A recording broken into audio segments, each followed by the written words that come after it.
Alors ensuite, nous allons passer au troisième article qui s'intitule Les dents de la mer et qui date du 27 octobre 2021. Alors là, dans cet article, comme illustré, en fait, il va être question de problèmes monétaires à venir. Et donc, il nous dit c'est aussi le cas des dangers brutaux et mortels pour les sociétés.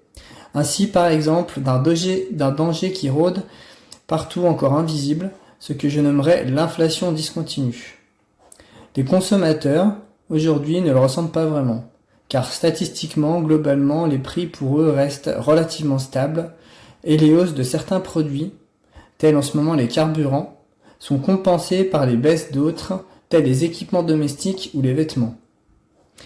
Et pourtant, tout se prépare pour qu'une très forte inflation se déclenche brutalement, ce que je nomme une inflation discontinue.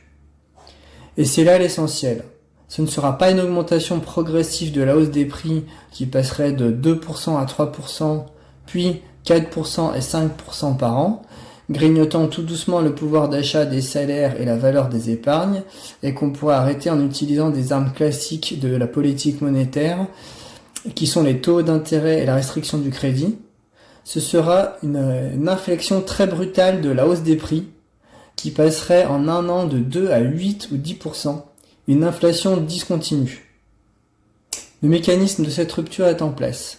Si une hausse massive des matières premières et des produits intermédiaires, aggravée par d'innombrables pénuries, n'ont pas encore été répercutées sur les consommateurs, c'est parce que, pour le moment, les producteurs de biens de consommation sont obsédés par les enjeux de la concurrence.